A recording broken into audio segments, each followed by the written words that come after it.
shifted it. He said cultural change. Define that. What do you mean? Yeah. How are we going to change the culture? How are we going to change the culture so that we have less gun crime and gun death here in our great state? I don't know. When I hear those platitudes, those generalities like that, I often wonder, what does he mean? Mm-hmm. And you know, when people say things like cultural change, how about if you look at some of the music videos our kids are watching? There's so much violence, so much profanity. You wonder why the world's going to hell in a handbasket. And then how about people that protest against gun violence, like Liam Neeson? I mean, I saw the first movie, Taken. I thought, whoa, this is great, man. Old guy kicks butt. Second movie, man, old guy kicks more butt, but he's shooting people up and down all over the place. And now he says he's against gun violence. Well, dude, you're a horrible example. Exactly. I have not watched Taken 3, and I won't have them taking my money. I understand. Yeah. Anyway, let's go to phones. 232-1542. Good evening, KPEL. You're on the air. Hello?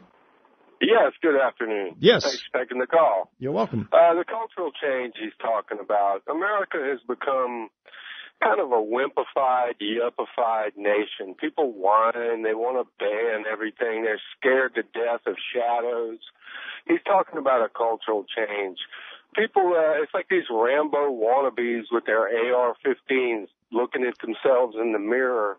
That's what our society is becoming. It's not the greatest generation. It doesn't remind me of our founding fathers whatsoever. Mm-hmm. Americans have kind of become couillons in large part. A lot of them I wouldn't bring hunting. I wouldn't either. I was taught to hunt by the greatest generation. I never had to take hunter safety courses because of the men who taught me how to hunt. Yeah. These days, nobody's really respecting life. You know, I mean, you have this total disregard for life these days. It's just not the same. It's a cultural difference. We need to face that. People that's don't the cultural talk about change. it. That's the cultural change, yes. To me, the biggest problem is the two-party mafia. They are misleading our citizens like the Pied Piper of lies. All right, man. Thank you very much for that call. I appreciate it. Good evening, KPEL. You're on the air. Yeah, I got two questions for you. Sure. Who changed the culture, and why are we blaming the kids? I'm a young generation myself. Yep. I don't like being blamed for this because I sure as heck didn't change the culture. You're absolutely right. You're right. You guys did not change it. Yeah, look at those who are leading the country. Mm-hmm. Look at those who are making these stupid rules, who are taking all the culture that we had before out of our culture now. It's not the kids' fault.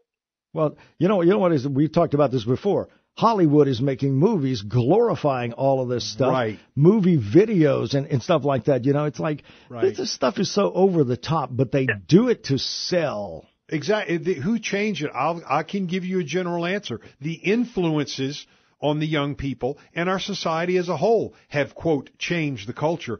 And the other caller had a point. We become wussified. We make an excuse for everything. Everything's all right if it fits the agenda, but if it doesn't fit the agenda, then it's not all right. So our culture's just turned upside down. And I agree with you. Hollywood has changed a lot for our culture. Thank you very much. Appreciate the call. We're going to have to run. We got this break that we've got to do now. Got to take a look at some traffic, so stick around with us on KPEL. A fresh accident being reported, the 1800 block of Pinhook. That's just about cleared up by now. Let's be extra careful today. Want to make sure we all get home safely, and need to talk to you about our good friends over at the dental offices of Dr. Samuel R. Moss and Dr. Danielle Descoumuse. They specialize in treating people that are just kind of scared of going to the dentist. Well, I got news for you. You go there and you're not going to be scared because, for one thing, they medicate you orally, get you into a relaxed state. They do the dental work. It's a breeze, and they'll take care of dental problems you may have had for years. Some people put up with so much pain for so long, they forget how to smile because, first off, they're scared to smile, show their face to the world, and they're in so much pain, they don't remember what it's like to be happy and smiling. They'll get your fears overcome, do the dental work, no lectures, no shaming. Dr. Moss and Dr. Muse understand where you've been. They want to help you get back to great dental health once again, and they've got payment options available, financing available, so don't put it off any longer. Call them in the morning. Write this number in the dust on your dashboard, 337-446-2735. That's 337-446-2735. You can even check them out online tonight at thelafayette.dentist.com. Right now we've got 89 degrees in Lafayette. Just got an update from State Police and Captain Ryan Turner in New Iberia. Iberia Parish deputies, fire department folks have responded to a single vehicle crash in the 2100 block of Highway 182. Car left the road, struck a pole, and Highway 182 is closed in both directions. Traffic being diverted at 182 in Darby Lane and 182 and the 1200 block of West Old Spanish Trail. The woman was transported with serious injuries. Phones are ringing already, man. Let's go back there. Good evening, KPL. You're on the air. Good evening. Hey, Robert. Hey, it's our fault, Ken. Yeah? Our generation's fault. The hippie generation has taken control, and it's been slowly taking control over the years. And we haven't done anything to fight back against it until about now, and we wake up and go, what the heck happened to my country? It's gone. Yeah. Too late. Yeah. Well, you know, and you mentioned the hippie generation. I guess Jerry Brown, Governor Moonbeam in California, is a little too old because some of the weird stuff he's come up with, and his state's totally out of control and bankrupt anyway. Who cares? Yeah, well, but, you know, Ken, I mean, we had the Great Generation, then we had the baby boomers, which you were the start of. I'm at the end of. Thanks, Robert. Yeah, I know. You and I both served. I think you were drafted. Nope. Enlisted. Nope. Okay, you volunteered. I volunteered. Only about 1% of the nation volunteers to serve in the military. Mm-hmm. The nation was just on cruise control. Yeah. And this is what we got. Yeah, absolutely. Thank you, Robert. Appreciate the call, Let me respond real quickly to what Robert said. He said, you know, what we're trying to do is bring it down to, quote, the answer to everything we're talking about here. Robert said it's our fault. Well, that was a piece in the puzzle, Robert. Yeah, the hippie generation started all this rigmarole. What about all the other stuff that bring this on? The permissive society, the video games, the violent music, the attitude, it ain't my fault, the class warfare that goes on. So I don't like what I got, so I'm going to lash out at you. So the puzzle is multifaceted and it's complicated, the answer. Absolutely. Good evening, KPL. You're on the air. Yeah, all the people that were protesting in the 60s and 70s, now they're the ones that's all in the politician roles now. So they just turned the table upside down. Would you agree? I didn't protest, but that's my age group, so I kind of go, not sure about that. I didn't follow the full gist of what the caller said, but it sounded like a good point. Repeat what you said. Well, the people in the 60s and 70s that were protesting everything that the government was doing, okay, now they're in the roles because the older people have left and the younger people have got in that politician role. Right. Now they've turned the tables, you know, now it's the government against the people. Yeah, I see what you mean. You've got a point, yeah. and Robert had an excellent point, Thank too. you. The hippie Appreciate generation started all this mess. You know, the thing, you know, with the hippies, some of those protests were things like protesting the war in Vietnam, and it wasn't just against the entire government, I think. But anyway, I did not participate in a protest, but I was involved in one in New York City. I'll tell you about it in a minute. Okay. Good evening, KPL. You're on the air. Yeah, two things. Number one, LBJ's Great Society, where they discourage fathers from being in the home. Right. What does it take to control an out-of-control young man? An older man who knows better. That you've got the cultural rot on TV. Instead of shows like Adam 12 and Gunsmoke and Daniel Boone portraying men in a positive light, you've got whatever they have on now. So there's no positive examples for young men to follow. Man, you hit that on the head. Good Thank points, you very good much. Points. All right, I think I mentioned this to John once. I was in New York City when the movie Green Berets with John Wayne came out. Mm-hmm. And I'm walking by the theater, and there's zillions of people chanting, John Wayne won World War II in Hollywood. And I'm thinking, I better get the heck out of here, man, because I don't need to be popped here. My top secret clearance will be out in no time. So I left. But anyway, Good evening, KPL. You're on the air. Hey, Ken, thanks for taking the call. You're welcome. Hey, I'm listening to you. I listen to you every afternoon, and I was listening to the general, and I've got children out of the military and a son-in-law that's a pilot in the Air Force. I have to respectfully disagree with him, just like you do. Mm-hmm. You know, what we need licenses for is for people that have children. Yes. You can't have a child until you have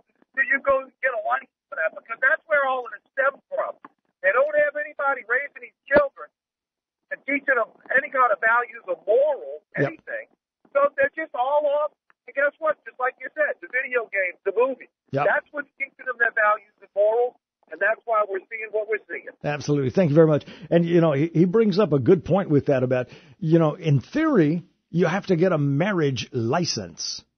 But you can have an unlicensed weapon by having children out of wedlock. Exactly. So, do you put up a gun-free zone? I just think those signs are the stupidest things. Yeah. Good evening, Kate Pelt. You're on the air. Yes. As far as needing a license to own a firearm. Yep. Anytime the government requires you to have a license, it ceases to be a right. It becomes a privilege.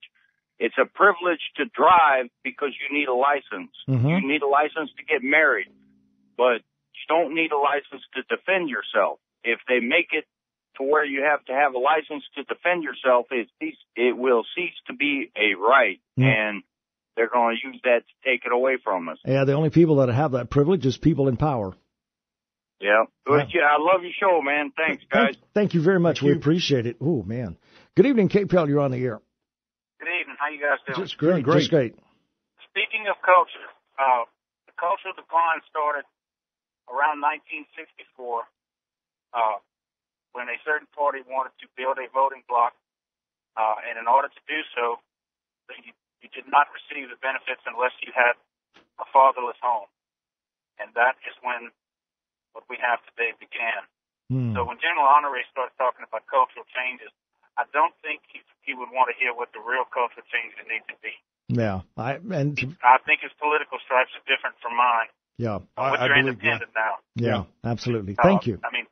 Thank you. Appreciate the call. Good points. That's the thing. I think General Honore is wanting to have a discussion. Mm-hmm. This has already been talked to death. Yeah. It's time for some action, and it's not regulating gun sales anymore. It's not, licensing people. I mean, I did the responsible thing. I went and took the concealed carry class. Mm-hmm. I've got a weapon, and it's stored safely and things like this. Mm-hmm. I don't think I'm going to just go out and randomly start shooting at people. And I did go through the background check, obviously. Right. But other people have gone through the background check, and then 2 weeks later, they're out doing stuff. There are ways around everything. If you want to commit a crime, you're going to do it. It's like they say, you can put a lock on that door, but it's only going to keep the honest people out. Yeah. All the regulations they put in place will only hinder the people trying to protect themselves and their property. Yeah. The people that don't give a damn about your property and your life will get the guns. Right. Before you pop that call, Ken, we all the great callers bringing up excellent points. But here's what just occurred to me. I don't know how you turn the culture around. I don't know when and if we are going to turn this around. Mm-mm. And we can talk till we're blue in the face, but the culture is headed in a certain direction because of numerous reasons. What is going to turn it around? I'd like to hear some concrete suggestions about what's going to turn it around. 232-1542 is the number. Go ahead, KPEL, you're on the air. Yes, sir. Good afternoon. Yes. Bottom line to everything that's being said is, why don't we just hold the people responsible for their own actions rather than trying to blame it on something else? Man, absolutely right. Absolutely. Make the punishment fit the crime? Absolutely. What a novel idea. We'll have to write that down. Thank you. That's what we used to do, and that's why everybody was afraid to take any kind of stupid action, because they knew they'd have to pay the consequences. Exactement. Now there's no consequences anymore, and people are just doing what they want to do. You got it, yes, man. Sir. Thank you very much for the call. Time for maybe one more, maybe two if they're fast. Good evening, KPEL, you're on the air. Ken, there was a question about what's going to change our culture. Yes. I think it's going to stem, believe it or not, I mean, a lot of people are against this, but the battle we fight is a spiritual battle. And unless we win the souls of those people spiritually, we're doomed. Mm. So it's going to start from a culture change in our society on a spiritual level. And something's going to happen in this country that's going to wake and shake every person in this country, and hopefully that'll turn us around. Thank you very much. Appreciate the call. All right, we got time for one more. Good evening, KPEL. You're on the air. Hey, you talking about what's going to change? I'm 54, and this generation hasn't experienced hardship. Until we go through another World War II or something that worldwide, makes you go through hard times. People take for granted what they got. Yeah. We're a spoiled society. Thank you very much. Appreciate the call. We're gonna have to run. You know, it's one of those things where we run out of time for phone calls and things like that, and I'm really sorry about that, but it does happen. That's what happens when you're on the radio doing live. Mark and I will be back tomorrow, but before we go, need to remind you to check out the folks at Rank Wildcat Spirits. Let me tell you what, they make sweet crude rum. This stuff is a great product from Lafayette's first and only distillery owned by Rank Wildcat Spirits. The owners there happy to let the public know Louisiana law changed this year, and you can buy sweet crude rum when you visit the distillery for a tour. Tours are arranged by appointment only. You can get one set up by contacting Rank Wildcat through their website and talk to them about the tour. Dr. John and I went there a while back. It was an incredible tour. We invite you to do the same. Sweet crude rum, just local cane sugar, doesn't contain some of the nasty sugar byproducts that can spoil the flavor of a rum. And it's an award-winning small batch white rum.